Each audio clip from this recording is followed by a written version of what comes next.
Hey everyone, Connie here, and welcome to my first impressions review of, well, episode one specifically, I guess. Uzaki-chan wants to hang out. So this is something I kind of decided to do kind of just randomly. I mentioned this series in talking about Uzaki-chan's design in my trailer reaction for Miss Kobayashi's Dragon Maid S. And I thought, like, I never did a first impressions video on this yet, so let's go ahead and do it. So I'm going to give you just my quick thoughts on the first episode of this series and just my thoughts on like the plot, the idea, all of that jazz. Um, so first off, when I first heard about this series, I wasn't altogether interested because this kind of comedy series, this light comedy series, has never really been my thing as much. But when I heard that the dub was going to have Monica Rial in it, I decided I'll eventually check it out because I really like Monica Rial. She's one of my favorite voice actresses.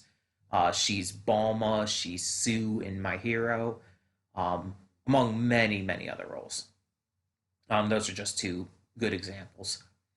But yeah, um, I decided I wanted to check it out, and I just hadn't gotten to it until just recently. So I checked out the first episode, and it's okay. I mean, I don't see why there was so much hype and discourse around it outside of what I'll get to talking about in a bit, which I already talked about in the Dragon Maid trailer, but I'll mention it again here. The Dragon Maid trailer reaction, I should say. Um, but outside of that little discourse, which again I'll talk about in a moment, I don't really understand where any hype or excitement or whatnot came for this one. It's, I mean, if this is the kind of show you're into, the kind of anime you like, that's fine. I had hair in my mouth for some reason. If this is the kind of anime you like, that's fine. It's just, for me, I found it kind of boring.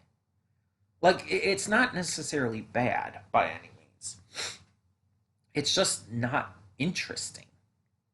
So, the basic story is this guy is in college and he ends up reuniting with this girl from his high school.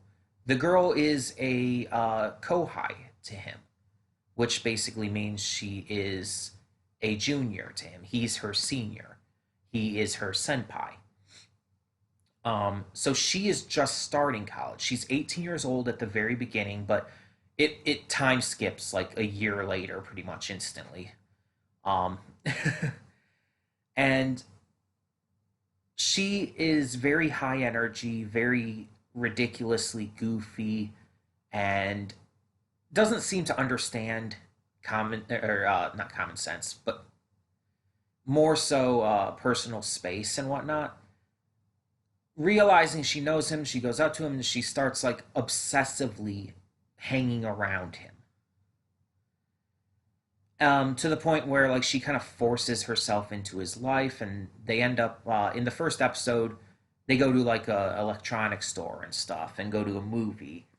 And she's teasing him and like poking fun at him, being a loner and stuff. And the voice actors do fantastic. But for me, with a comedy series, the comedy has to, well, be there. And in my opinion, and comedy is very subjective, but in my opinion, it's not. Like, nothing about it is funny. It's not bad by any means. It's not like it's offensive. It's not uh, like too over the top to where it gets just ridiculous and unwatchably silly. It's just, it's boring. Because all of the comedy either is like just a huge trope, or it's based entirely around just her being annoying, I guess, is what it's going for. Because there's a couple times throughout the episode um, where it's like the comedy is very trope based. Like one such occasion, it's like, oh, he accidentally touches her boob. He has a VR headset on and he's like reaching around and he accidentally touches her boob without even technically realizing it. And it's, it's comedic and everything. It's a very tropey comedy bit. Um, it's purely a trope. That's purely a comedy trope, especially for anime. So it's like it's not funny. It's just it just kind of exists. That's kind of how I view a lot of those tropes is they just exist. They're not really funny. They're not really that offensive. Like although that one could be seen as such because that could be seen as sexual assault. Um, so it just depends on on how you view that and your history with sexual assault and stuff like that. And if you find that really offensive, then you're perfectly valid in doing so. And yeah, just all of that. I'm not going to get into all of that with my history of sexual assault, being assaulted a couple times. I'll just say that I have been sexually assaulted, um, and I'll leave it at that for now. But I'm not going to get into all of that right now. But it's just for anyone who does find that offensive, that's perfectly valid. I personally don't really because I understand that it's not meant to be taken as a serious offense in the series, and it's not even played that way with the characters.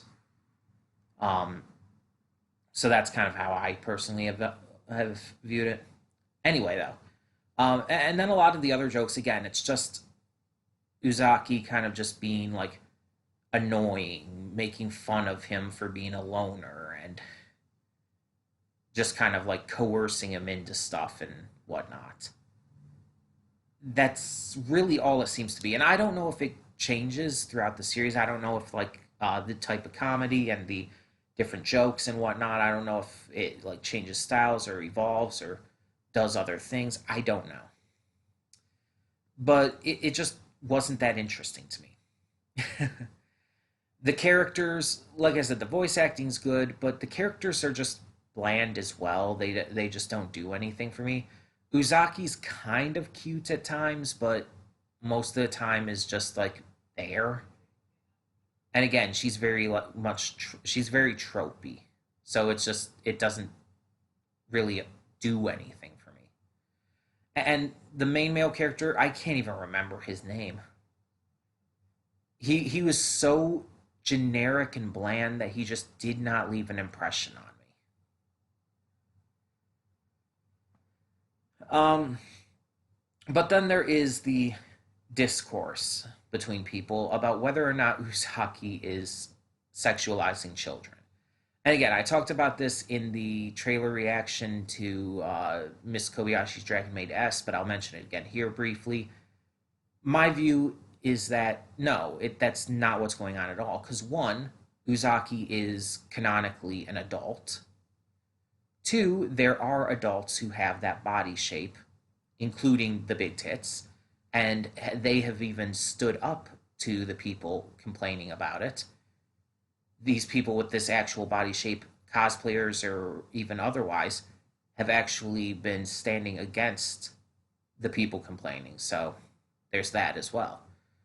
And it's just, I think it's a stupid debate. It's a total non issue. And I talk about it more in the Kobayashi's Dragon Maid S video, the trailer reaction. Go watch that if you want the entire thing. I'm not going to repeat myself here. Just wanted to briefly touch on it because it was a big thing for this series and might still be. I don't know. I don't hear about it a lot anymore. I don't know if people are still arguing about this. But either way, tell me in the comments what you think of this series.